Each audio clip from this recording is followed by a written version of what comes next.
శ్రీమాత్రే నమః. ఈరోజు వీడియో వచ్చేసి వారాహి మాత యొక్క నవరాత్రులు ఎలా చేసుకోవాలి, సో ఇది ఎవరెవరు చేసుకోవచ్చు అనేది ఈరోజు వీడియోలో చూసుకుందాము. ముందుగా అయితే నా చిన్న రిక్వెస్ట్ అండి, మీరు ఫస్ట్ టైం మన ఛానల్ చూస్తుంటే సబ్స్క్రైబ్ చేయండి. అలాగే తెలియని వాళ్ళకి మన ఛానల్ని షేర్ చేయమని కోరుకుంటున్నాను. ఇక్కడ వచ్చేసి మనం ముందుగా నవరాత్రులకు పూజ గదంతా శుభ్రం చేసుకోవాలి. సో మనం ప్రతి పండగకి ఎలాగైతే పూజ గది ఇల్లంతా శుభ్రం చేసుకుంటామో అలాగే నవరాత్రుల్లో కూడా అలాగే చేసుకోవాలి. ఈ నవరాత్రులు వచ్చేసి వీటిని గుప్త నవరాత్రులు అంటారన్నట్టు. సో ఆషాఢ శుద్ధ పాడ్యం నుండి నవమి వరకు జరుగుతుంటాయి. సో ఈసారి అయితే 10 రోజులు వచ్చాయి. సో మన అమ్మవారిని చక్కగా 10 రోజులు పూజించుకోవచ్చు. ఇక్కడ చూస్తున్నారు కదా, వారాహి మాతకి ఇలా మనం పూజ చేసుకోవాలి. పువ్వులు అమ్మవారికి ఏంటంటే ఎరుపు రంగు పువ్వులు అంటే చాలా ఇష్టము. ఈ రకంగా మీరు అమ్మవారికి ఎరుపు రంగు పువ్వులను సమర్పించాలి. అలాగే మనం ముందుగా పూజ గదంతా శుభ్రం చేసుకొని ఒక పీట వేసుకొని ఒకవేళ మీ పూజ మందిరంలో ప్లేస్ ఉందనుకోండి అక్కడే చేసుకోండి. ప్లేస్ లేదనుకోండి ముందు రోజు అంటే మొదటి రోజు ఎక్కడైతే అమ్మవారిని ప్రతిష్ఠించారో అక్కడే 9 రోజుల వరకు ఉంచాలి. అంటే పీట వేసి అక్కడే ఉంచాలన్నాడు. మళ్ళీ ఇక్కడికి కదపొద్దు. ఎందుకంటే మనం అమ్మవారిని ఒక ప్లేస్లో ప్రతిష్ఠించిన తర్వాత ఉద్వాసన చెప్పేంతవరకు మనము అమ్మవారిని అటు ఇటు కదపొద్దు. సో అందుకని ఒక ప్లేస్లో చక్కగా పీట వేసుకొని దానిపైన ఒక వస్త్రం వేసి, ఎరుపు రంగు వస్త్రం అయితే మరీ మంచిది, ఏ వస్త్రమైనా వేయొచ్చు, నలుపు కాకుండా. ఈ రకంగా పీట పైన వస్త్రం వేసుకొని మనము అమ్మవారిని ప్రతిష్ఠించుకోవాలి. సో కలశం పెట్టుకునే వీలుందనుకోండి పెట్టుకోండి. మీ ఆనవాయితీ కానీ మీ ఇంట్లో పద్ధతి ఉంటే మీరు పెట్టుకోండి. సో అది మీ ఇష్టం అన్నమాట. అమ్మవారికి అయితే మనము ఇక్కడ ఈజీగా చేసుకోవచ్చు. ఎలాంటి హడావిడి లేకుండా చక్కగా అమ్మవారిని మనం పూజించుకోవచ్చు. అయితే పొద్దున ఏ టైంలో పూజించుకోవాలి, ఈవినింగ్ ఏ టైంలో పూజించుకోవాలో చూద్దాము. సో మీరు ఒకవేళ ఈవినింగ్ మీకు టైం లేదనుకోండి, పూజ చేసే సమయం లేదనుకోండి, అంటే వర్కింగ్ ఉమెన్స్ ఉంటారు కదా వాళ్ళందరి కోసము. సో అలాంటి వాళ్ళకైతే ప్రొద్దున 3 నుంచి 5 లోపు ఈ అమ్మవారి పూజ చేసుకోవాలి నవరాత్రులు కాబట్టి. ఎందుకంటే అమ్మవారు రాత్రి దేవత, అమ్మవారికి నైట్ అంటే ఇష్టం, చీకటి అంటే ఇష్టం కాబట్టి సో నైట్లోనే పూజిస్తారు ఎక్కువగా. కాబట్టి మీరైతే వర్కింగ్ ఉమెన్స్ కానండి, హౌస్ వైఫ్స్ కానీ ఎవరైనా మార్నింగ్ 3 నుంచి 5 లోపు పూజ చేసుకోవాలి. ఒకవేళ మార్నింగ్ అవ్వలేదనుకోండి ఈవినింగ్ 6 తర్వాత మనం పూజ స్టార్ట్ చేసుకోవాలి. చీకటి పడ్డ తర్వాత అమ్మవారికి మనం పూజ అనేది స్టార్ట్ చేసుకోవాలి. ఈ రకంగా చేసుకోవాలి. సో రేపు సాయంత్రము మీరు పూజ స్టార్ట్ చేసుకోవచ్చు, లేదా మార్నింగ్ 3 నుంచి కూడా మీరు ఈ పూజ అనేది స్టార్ట్ చేసుకోవచ్చు నవరాత్రులు. సో ఒక దీక్షలాగా చేస్తున్నారనుకోండి, ఉల్లిపాయ, వెల్లుల్లిపాయ, అల్లం ఇవేవి తినొద్దు. నార్మల్గా అమ్మవారికి ప్రసాదం చేస్తాం కదా అవి తినొచ్చు. అలాగే పులిహోర ఉంటుంటాయి కదా అవి తినొచ్చు. అలాగే బెల్లం పరమాణం అమ్మవారికి చేయొచ్చు. ఇవన్నీ చేయొచ్చు. ఇంకొకటి ఏంటంటే మనకి పల్లీల ఉండలు ఉంటాయి కదా అవి కూడా మనం అమ్మవారికి చేసి పెట్టవచ్చు. అంటే సత్తిపిండిలాగా కూడా బెల్లం కానీ షుగర్ కానీ వేసి, కానీ బెల్లం వేస్తే ఇంకా శ్రేష్టము.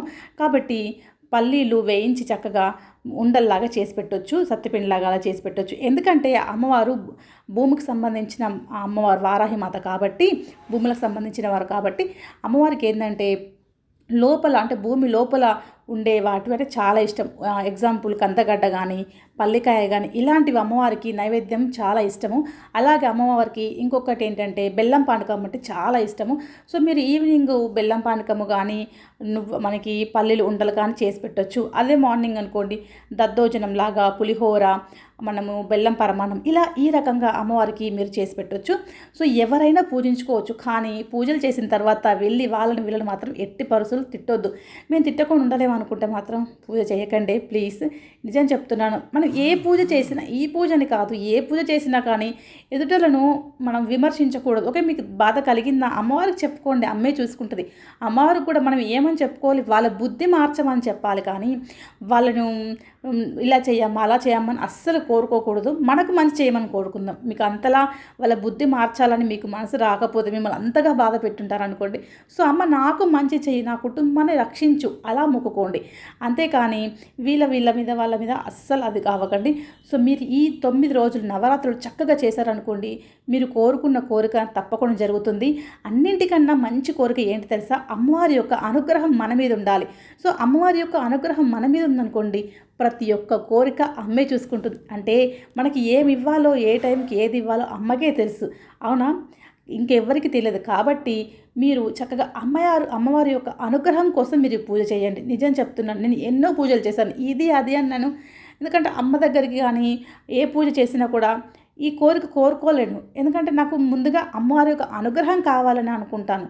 కాబట్టి అమ్మవారి యొక్క అనుగ్రహం, ఆ సర్వేశ్వరుని యొక్క అనుగ్రహం ఇలా కోరుకోవాలి. ఈ రకంగా మీరు అమ్మవారిని పూజించండి. 9 రోజులు నియమంగా బ్రహ్మచర్యం పాటించాలి. ఇలా బ్రహ్మచర్యం పాటిస్తూ ఈ 9 రోజులు పూజ నియమంగా చేయాలి. అలాగే భూషయనం చేశారనుకోండి ఇంకా మంచిది. సో మీరు కింద పడుకుంటే మంచిది. అలా చేయండి భూషయనం అంటే. సో ఈ రకంగా చేయాలి. ఒకవేళ ఓపిక లేదనుకోండి పైన పడుకోవచ్చు. కానీ దుప్పట్లని అన్నీ వాష్ చేసుకొని వేసుకోవాలి. ఈ రకంగా మనం 9 రోజులు అమ్మవారిని పూజించాలి.